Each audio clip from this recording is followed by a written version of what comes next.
If there's one Batman character I love the most, it's easily Harley Quinn.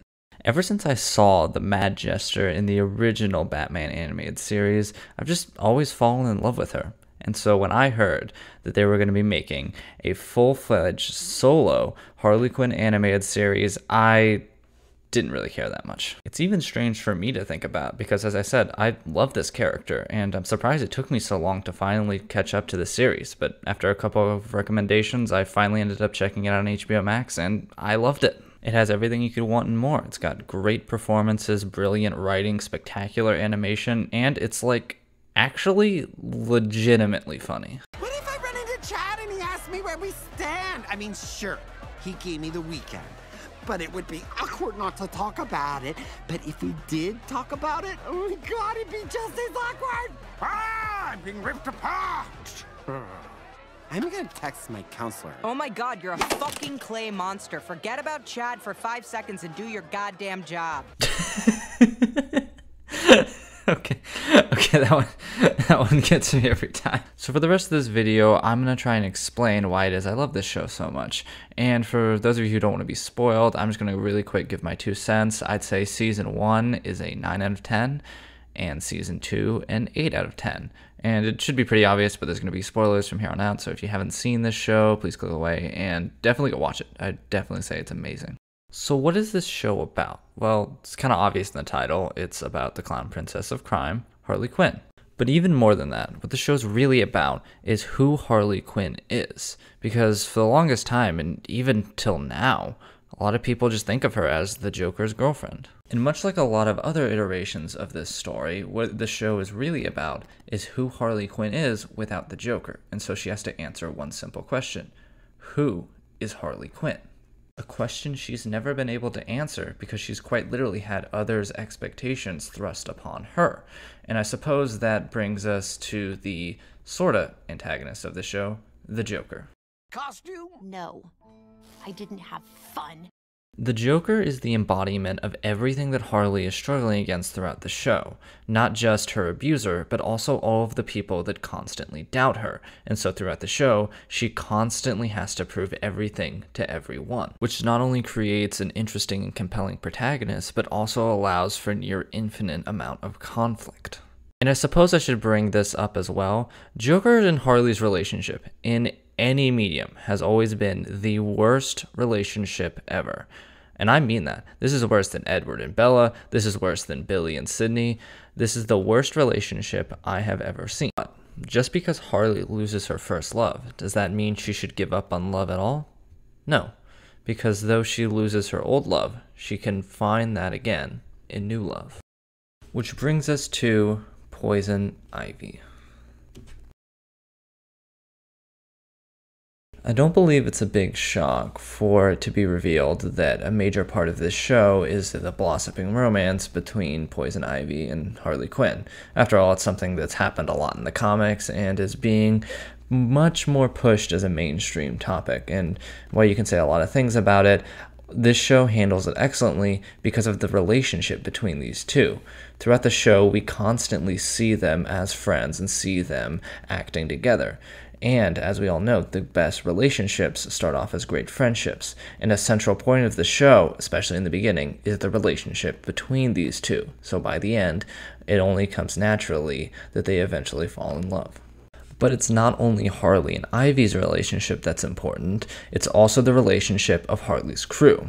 A group of D-list supervillains consisting of Clayface, King Shark, and everyone's favorite Wonder Woman villain, Dr. Psycho, who might be a tad sexist.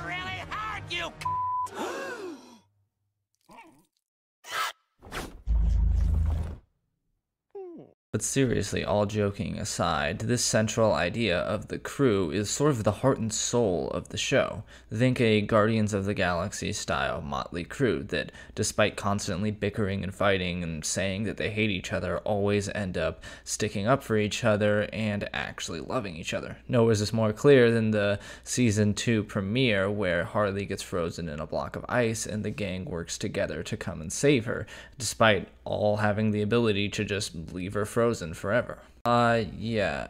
Okay, I should probably talk about the elephant in the room. Okay.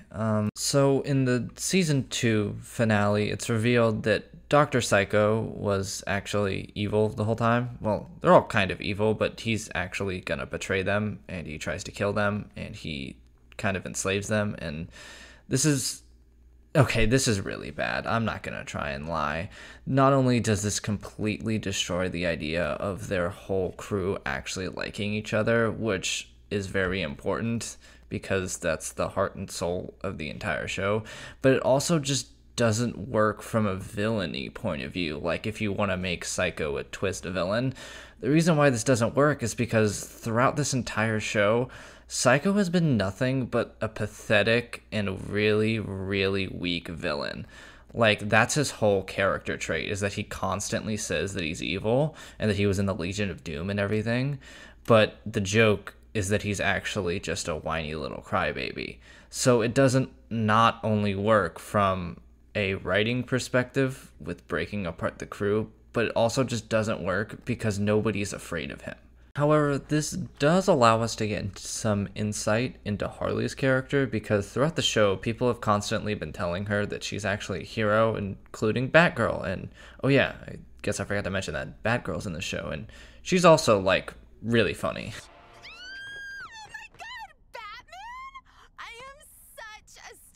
And seeing Psycho turn evil lets us see how far Harley's come as a hero. But the motley crew still works because they're all the same people, all asking the same question: who am I? Because they're all D-list villains that aren't taken seriously, much like Harley. So when Harley's eventually able to answer that question for herself, they all look to her for inspiration. That's why they respect and ultimately become more friendly with her and each other. But what is the answer to this question? Well, to see that, I'll refer you to my favorite scene in the entire show. And you sure as hell didn't fucking create me, Puddin'. Yeah, well, I named you. You got Harley Quinn out of Harleen Quinzel. Nice work, genius.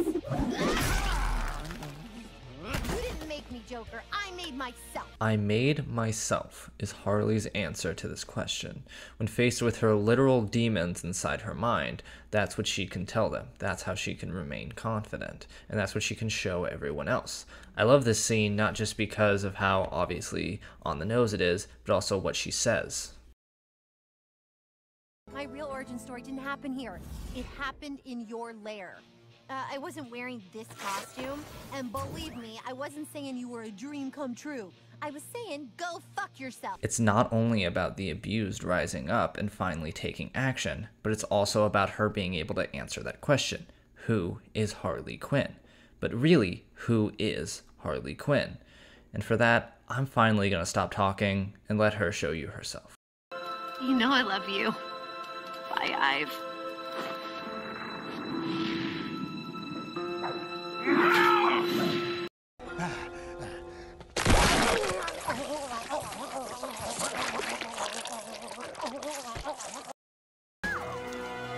Just say the word and I'll call it off.